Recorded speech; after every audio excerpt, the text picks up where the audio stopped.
जालना जिल्ह्यातल्या अंबड इथल्या ज्ञानराधा मल्टीस्टेट बँकेतील ठेवी परत मिळाव्यात यासाठी ठेवीदारांनी उपोषणाला सुरुवात केली आहे। बँकेत ठेवलेल्या लाखो रुपयांच्या ठेवी नागरिकांना परत मिळण्यासाठी आमरण उपोषण सुरू करण्यात आले।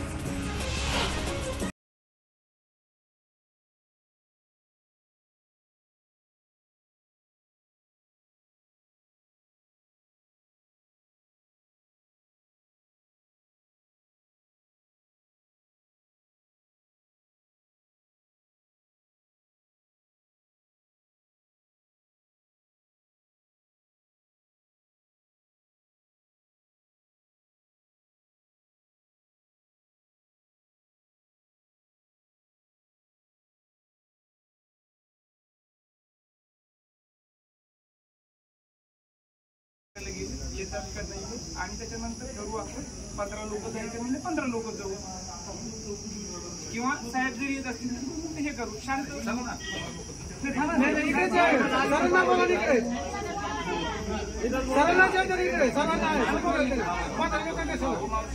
ना तुझ्या बँकेची मरून चालेल कायद्याचा आदर करायचा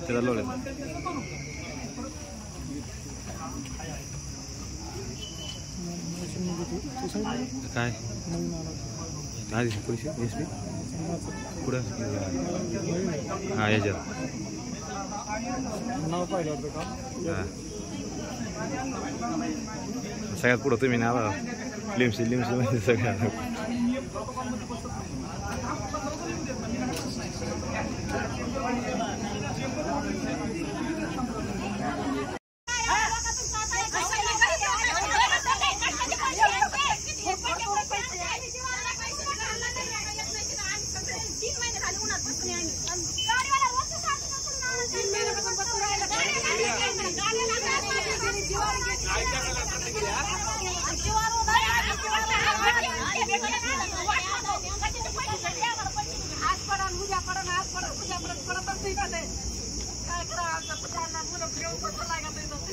निरोप गेलाय का साहेबांना? गेलाय 2 मिनिटं थांबा।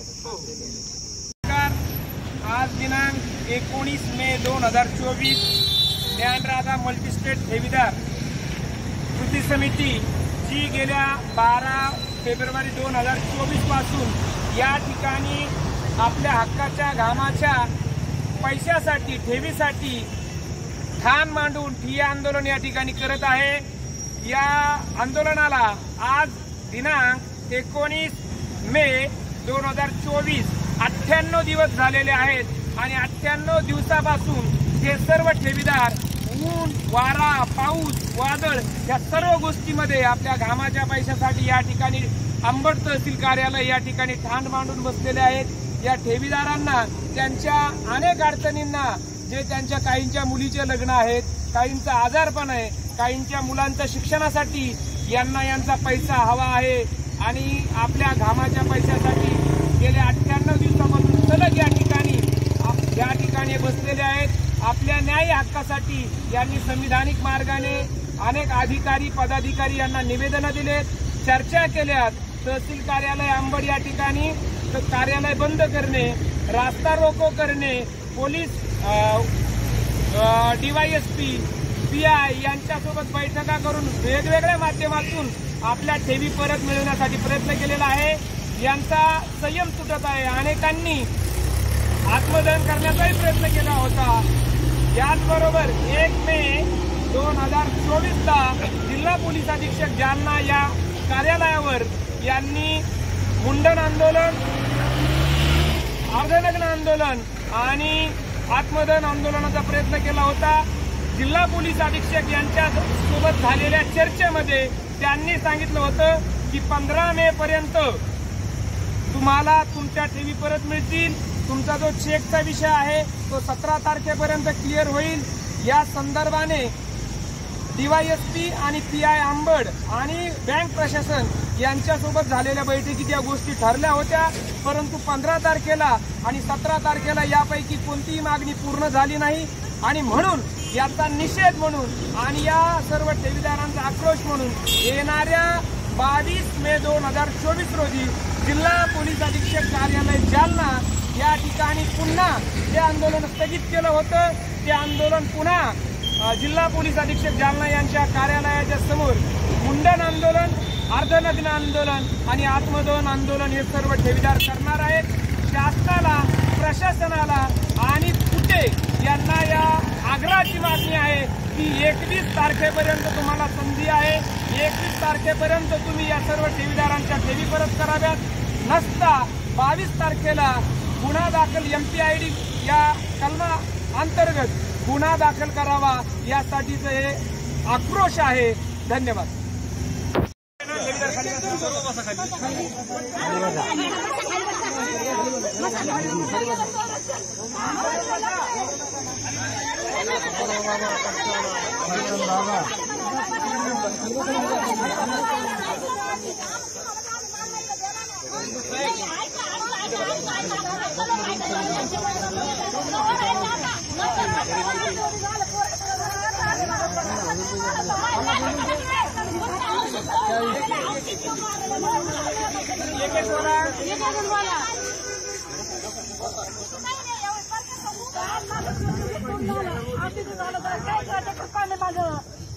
कुठून राहायचं, काय करायचं पोराला.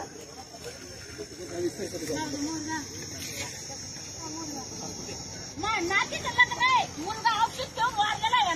आजची काय करतात, नातीचं लग्न करतात मला आता पैसे टाकले तिच्या नावावर पैसे लिमिटेड फीड शाखा अंबडच्या ठेवीदारांच्या वतीने आज 37 दिवस झालेले आहेत. रात्रीचे 10 वाजलेले आहेत, 10 वाजून गेले आणि ठेवीदार आपल्या ठेवी परत मिळतील यासाठी या ठिकाणी बसून आपले धरणे आंदोलन देत आहेत. परंतु सुरेश कुटे आणि त्याचं संचालक मंडळ हे पुन्हा एकदा तारीख पे तारीख देत आहे. या लोकांचं जे गाऱ्हाणं आहे ते गाऱ्हाणं प्रशासन ऐकून न घेता त्याला पाठीशी घालत आहे काय असा प्रश्न आज निर्माण झालेला आहे. कारण या लोकांनी police station Ambad, DYSP office आणि पोलीस अधीक्षक जालना यांना वारंवार निवेदन विनंत्या करून सुरेश कुटेवरती गुन्हा दाखल करावा अशी मागणी केलेली आहे. जिल्हाधिकारी जालना यांचीही भेट घेतलेली आहे. परंतु आजपर्यंत सुरेश कुटेच्या विरोधामध्ये गुन्हा दाखल झालेला नाहीये. माझी या व्हिडिओच्या माध्यमातून ठेवीदाराच्या वतीने नम्रतेची विनंती आहे की सुरेश कुटेला अटक करून या ठेवीदारांच्या ठेवी परत कराव्यात. धन्यवाद.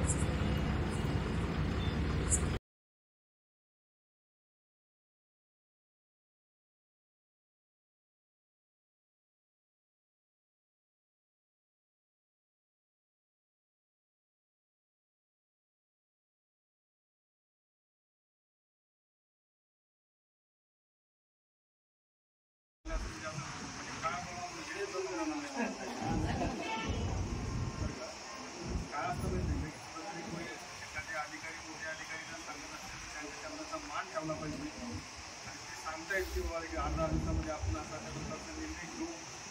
आता आपण ज्या ठिकाणी ज्या उद्देशाने आपण त्या ठिकाणी आलो होतो तेच घडायला पाहिजे होतं की त्या व्यक्तीवरती गुन्हे दाखल व्हायला पाहिजे होते, नसता आपले पैसे द्यायला पाहिजे. दोन्ही प्रक्रिया घडल्या नाही. साहेबांनी सांगितलं असल्यामुळं एक वेळेस आम्हाला या ठिकाणी सांगतोय तेवढ्या वेळेस ऐका. त्यांनी सर्वांच्या समोर सांगितलं मीटिंगमध्ये, रम्या साहेबांना सांगितलं, नाथन साहेबांना पण सांगितलं की बाबा ह्या अर्धा दिवसामध्ये जे काय लोक असतील त्यांना जास्तीत जास्त पैसे देण्याचे, काढून देण्याचे प्रयत्न करू आपण त्या ठिकाणी. आणि बोलत असताना हे पण बोललं त्यांना, साहेब पण बोलले त्या ठिकाणी, म्हणलं आम्हाला 10-15 हजार रुपये देऊन तुम्ही यांना अपमानित करू नका. या ठिकाणी 3-3 महिने बसून जर 10-15 हजार रुपये टाकणार असताना खरेदीची रक्कम 2 लाख रुपये असेल, त्याला 50,000, 1 लाख रुपये जर मिळाले तर साहजिक त्याला वाटतं काहीतरी पैसे मिळाले.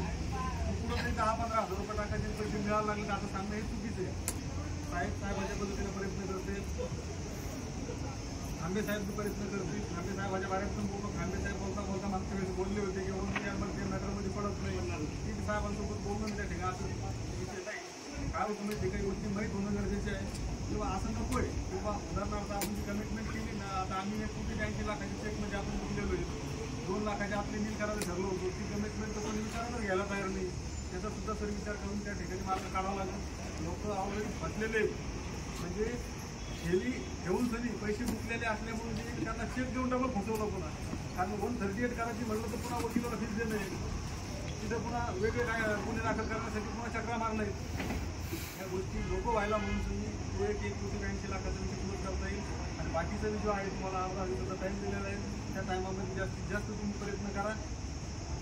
याच्या अगोदर मी करतच आलेले आहेत, परंतु आजचं जी आमची मागणी होती किंवा एक गुन्हे दाखल व्हायला पाहिजे होते नसता त्या ठिकाणी संबंधित व्यक्तीला इथं आणून या लोकांचं पूर्ण काय असेल ते पेमेंट नील करायला पाहिजे. जे आपले